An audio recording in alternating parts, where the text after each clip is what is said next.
పల్నాడు జిల్లా గుర్జాల్లో టీడీపీ ఆధ్వర్యంలో ఇఫ్తార్ విందు ఏర్పాటు చేశారు. ఈ కార్యక్రమానికి ముఖ్య అతిథిగా ఎర్పతినేని శ్రీనివాసరావు హాజరయ్యారు.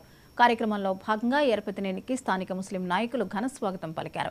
టీడీపీ అధికారంలో ఉన్నప్పుడు రంజాన్ పండుగ సందర్భంగా రంజాన్ తోఫా అందించేవాళ్లమని ఎర్పతినేని శ్రీనివాసరావు అన్నారు.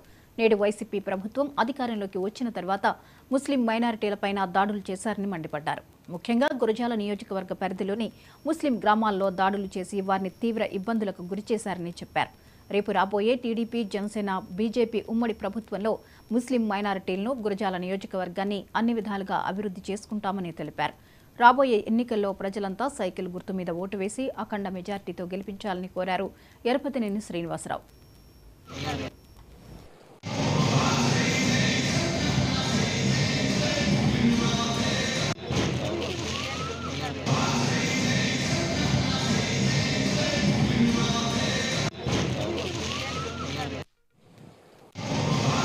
లేకపోతే వేరే ప్రచారాలు కూడా తెరపైకి తెస్తా ఉన్నారు.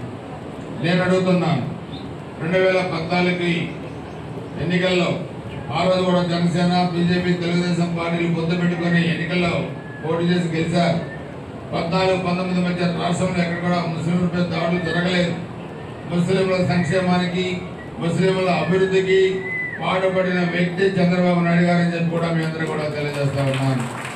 ఆ రోజు ఉమ్మడి రాష్ట్రంలో ఆజ్ హౌస్ కట్టించింది చంద్రబాబు నాయుడు గారు. తెలుగుదేశం హయాంలో ఆంధ్రప్రదేశ్లో ఆజ్ హౌస్ కట్టించింది చంద్రబాబు నాయుడు గారు. తులం పథకం పెట్టింది చంద్రబాబు నాయుడు గారు. ఇఫ్తార్లో మనం చూస్తే అదేవిధంగా ఈ నెలలో రంజాన్ తోఫా పేద ముస్లిం కుటుంబాలకి రంజాన్ తోఫా ఇచ్చింది చంద్రబాబు నాయుడు గారు. ఈ వ్యక్తి ఈరోజు ముఖ్యమంత్రి అయిన తర్వాత జగన్మోహన్ రెడ్డి 5 సంవత్సరాలు రంజాన్ నెలలో రంజాన్ తోఫా 1 సంవత్సరం ఇచ్చారా అని అడుగుతున్నాను నేను ముస్లిం సోదరులందరూ కూడా. ఎందుకు ఇవ్వలేదు అంటే కేవలం ముస్లింలపై కపట ప్రేమ చూపిస్తే, తెలుగుదేశం పార్టీపై విషప్రచారం చేస్తే సరిపోదు. ఆ రోజు మీరు చెప్పారు తులం పథకం మేము 50 ఇస్తే మీరు లక్షిస్తామన్నారు, ఇవ్వలేదు. ఎక్కడ మీరు మసీదు నిర్మాణానికి డబ్బులు ఇవ్వలేదు, అదేవిధంగా మదర్సా నిర్మాణానికి డబ్బులు ఇవ్వలేదు.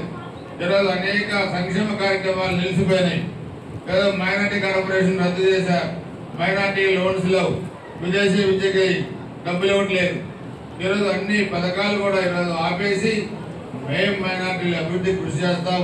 లేకపోతే తెలుగుదేశం వాళ్ళు బీజేపీతో పొత్తు పెట్టుకున్నారు, 4% వాళ్ళు రిజర్వేషన్ తీసేస్తారండి. నేను అడుగుతున్నాను, 4% రిజర్వేషన్ కాపాడింది చంద్రబాబు నాయుడు గారు, మీరు గుర్తుపెట్టుకోవాలి.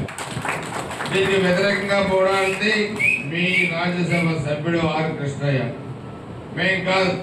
అందుకని మీరు దుష్ప్రచారాన్ని తీసుకోండి. ఈరోజు 2019లో అధికారంలోకి వచ్చిన తర్వాత నంద్యాల నుంచి శ్రీకాకుళం దాకా ముస్లిం సమాజంపై దాడి జరిగింది వైసీపీ ప్రభుత్వంలో.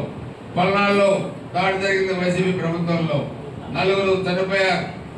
మరి పేద ముస్లిం మకాలపై దాడి చేశారు.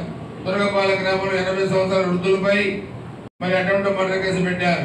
లేకపోతే వేరే ప్రచారాలు కూడా తెరపైకి తెస్తా ఉన్నారు. నేను అడుగుతున్నాను, 2014 ఎన్నికల్లో ఆ రోజు కూడా జనసేన, బీజేపీ, తెలుగుదేశం పార్టీలు పొత్తు పెట్టుకుని ఎన్నికల్లో పోటీ చేసి గెలిచారు. 14-19 మధ్య రాష్ట్రంలో ఎక్కడ కూడా ముస్లింలపై దాడులు జరగలేదు. ముస్లింల సంక్షేమానికి, ముస్లింల అభివృద్ధికి పాటుపడిన వ్యక్తి చంద్రబాబు నాయుడు గారని చెప్పి కూడా మీ అందరూ కూడా తెలియజేస్తా ఉన్నాను. ఆ రోజు ఉమ్మడి రాష్ట్రంలో ఆజ్ హౌస్ కట్టించింది చంద్రబాబు నాయుడు గారు. తెలుగుదేశం హయాంలో ఆంధ్రప్రదేశ్లో ఆజ్ హౌస్ కట్టించింది చంద్రబాబు నాయుడు గారు. తులం పథకం పెట్టింది చంద్రబాబు నాయుడు గారు. ఇఫ్తార్లో మనం